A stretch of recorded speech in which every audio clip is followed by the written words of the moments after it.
Hi everyone, it's Eliana and I have another card to share with you today. Today we are collaborating with Sugar Pea Designs and I picked out the Storybook Circus set and I thought this would make a fun birthday card. And I'm starting off by stamping my image onto a piece of Nina Solar White cardstock. I want to die cut this piece, and so I wanted to make sure that I was going to stamp my little girl in the right area. So I placed my circle die, and I'm using the Spellbinders small and large dies. I'm making multiples of this card, and so I'm just flipping my image around. Now I didn't add the coloring because the images were so small. I had to use my big magnifying uh, light to color them in. So I just used various colors of Copic, and then I went back and overstamped it with some VersaFine Onyx Black ink. I then coated it with some Ranger Clear embossing powder, and I'm just removing any strays. I've warmed up my heat gun and I am just melting the embossing powder. Now I'm taking a piece of masking paper and it's just a scrap piece and I'm just going to stamp the legs of the little girl, of the ringmaster. I'm just going to cut out the feet and use that for masking on my cards.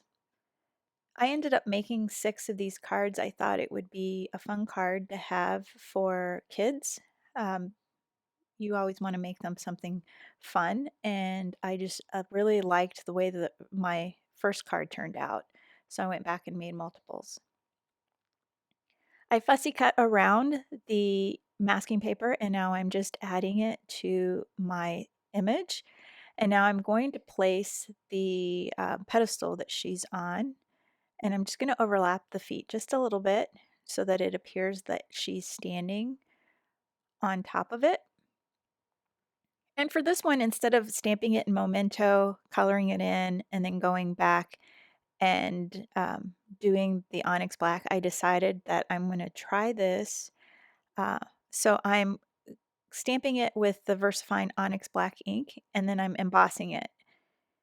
And it turned out okay. It was pretty easy to do, and because I used clear embossing powder, I didn't mess up the tips of my Copics.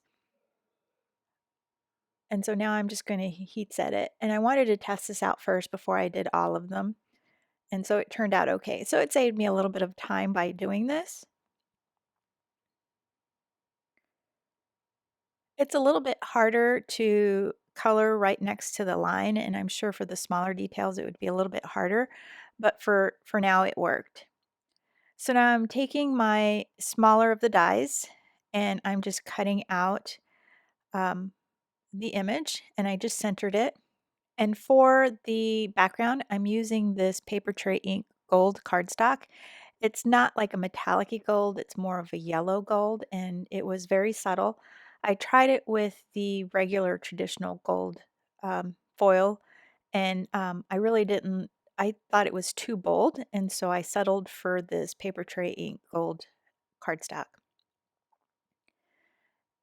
Now for my base, I am using this Starburst cover plate from Sugar Pea, and I'm just cutting it out of some real red cardstock. And now I'm also cutting out my diamond glitter cardstock, also from Stampin' Up. Um, I tried doing embossing, but it was too much of a mess, and so I just decided to use the glitter paper from Stampin' Up. Now I've taken my card base and I'm just adding some 2.5-inch adhesive to the back, and I'm using Elizabeth Craft.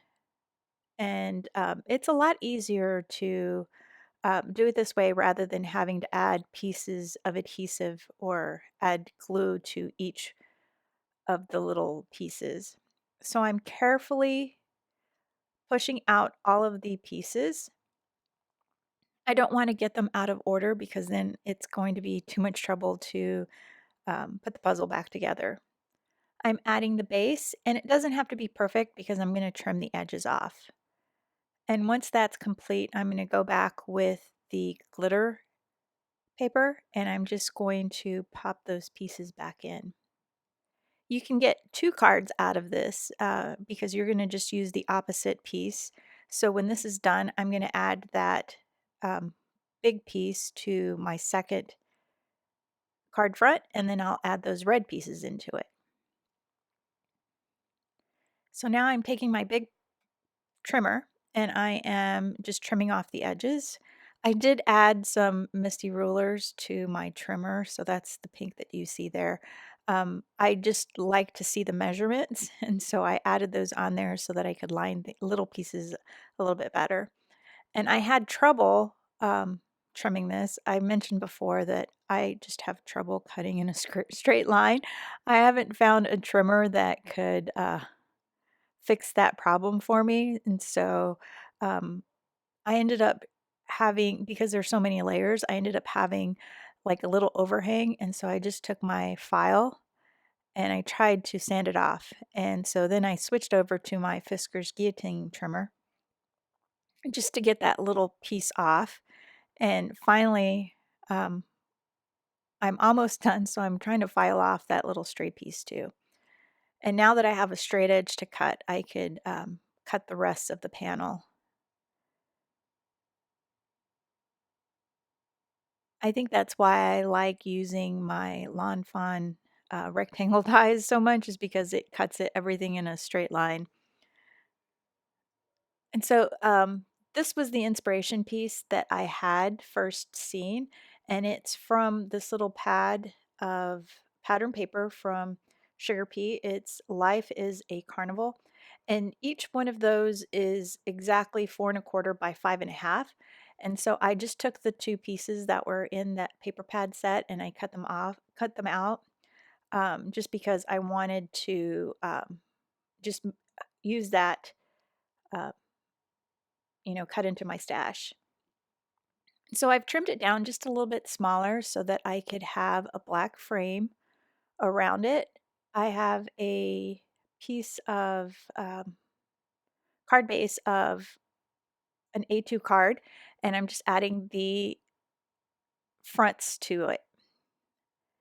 And I didn't film this part, but I just stamped the sentiment onto a piece of black cardstock with some Versamark, and then I just added the white embossing powder.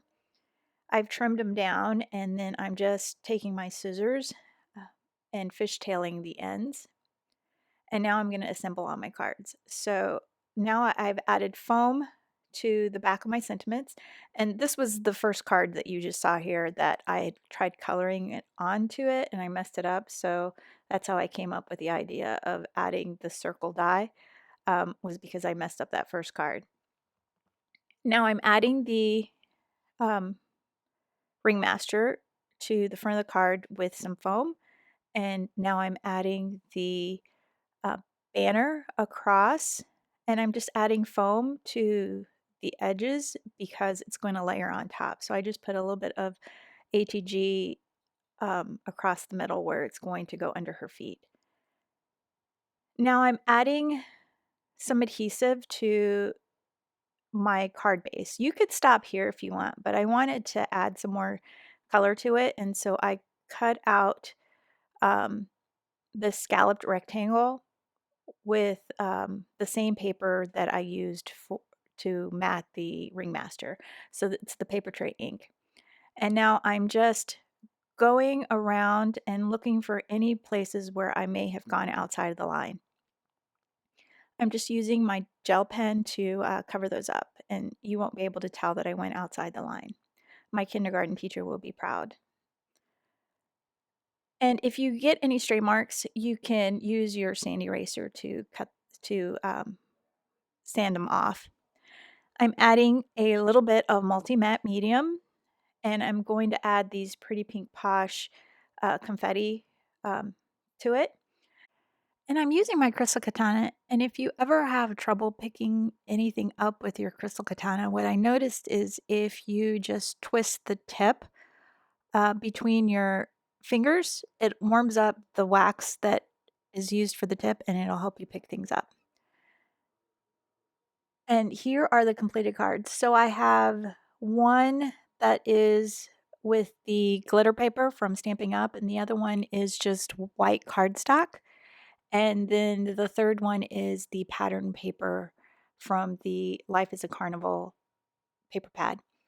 I went back and I added some clear Winkostella to the center of the word in the sentiment, and that just adds a little bit of sparkle to the card.